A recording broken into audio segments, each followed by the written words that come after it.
You missed some important news from the LGBTQ plus community this week. To ensure you are current, we are recapping that important news.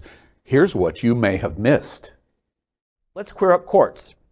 Anti-LGBTQ plus Supreme Court ruling based off case involving fake customer, a Christian graphic artist who the Supreme Court ruled can refuse to make wedding websites for gay couples, was referred to during the lawsuit in a request from a man named Stewart and his husband-to-be.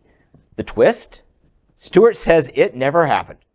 The revelation has raised questions about how Lori Smith's case was allowed to proceed with such an apparent misrepresentation, and whether the state of Colorado, which lost the case last week, has any legal recourse. About a month after Alliance Defending Freedom filed the case in Colorado federal court in 2016, lawyers for the state said it should be dismissed partly because Smith hadn't been harmed by the state's anti-discrimination law. Smith would first have to get a request from a gay couple and refuse, triggering a possible complaint against her and a lawsuit. In a February 2017 filing, Smith revealed she had received a website request form submitted by Stewart on September 21, 2016, a few days after her lawsuit was filed. Lawyers for Colorado wrote in a brief to the court saying it did not amount to an actual request and verification proving the authenticity of the customer is not done. Stewart talked to the Associated Press saying he didn't even know his name had been invoked in the case until he was contacted by a reporter for the New Republic. While the revelation cannot change the decision, legal experts are saying that it should have come up in the litigation. Let's begin by queering up the USA view. In queer American history, Abraham Lincoln writes poem, "But Billy has married a boy." In 1829, Abraham Lincoln wrote a poem about gay marriage. Yeah, you heard correctly.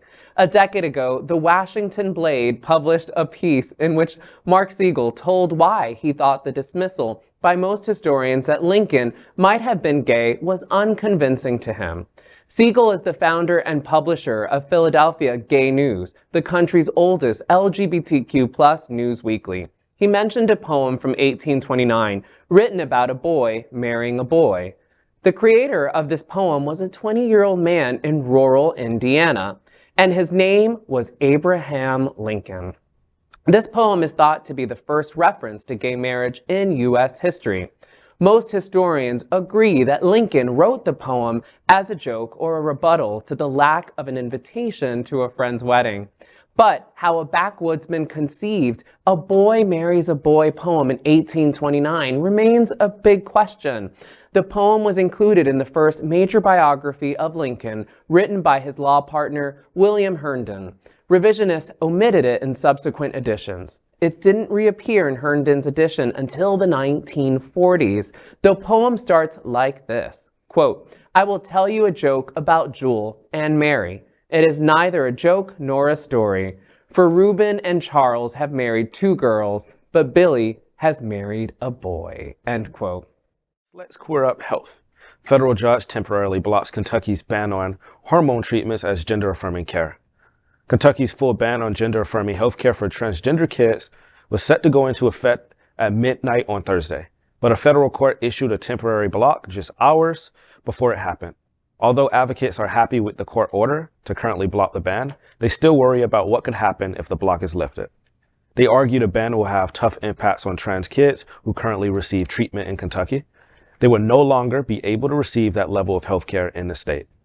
Rebecca Blankenship, a trans woman who is fighting against the ban, says that although LGBTQ+ advocates worry about increased suicides as a potential result of Kentucky's ban, the trans community is resilient. While some are relieved by this block, some are not. Attorney General Daniel Cameron calls the federal court's action on the ban a misguided decision that tramples the right of the General Assembly to make public policy for the Commonwealth.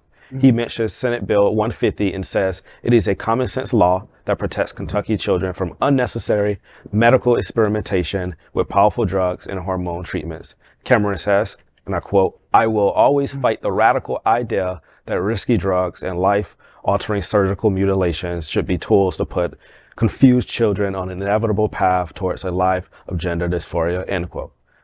Let's queer up entertainment. Madonna out of ICU, but postponing tour after bacterial infection.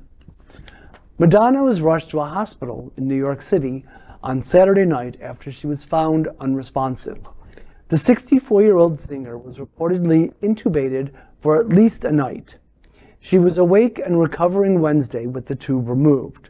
Her manager, Guy Osiri, confirmed the health scare via an Instagram post on Wednesday, saying that she had developed a serious bacterial infection, which led to a several-day stay in the ICU.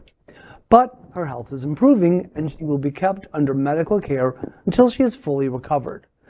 The post also cleared that the singer will have to pause all her commitments, including her upcoming Celebration tour, which was planned to start on July 15th in Vancouver.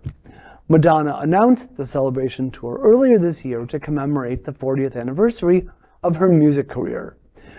The global megatour was set to hit 43 cities and last through the end of January 2024.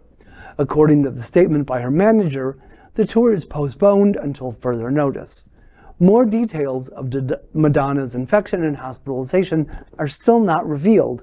However, as per the reports, her daughter Lourdes Leon was by her side throughout the scare.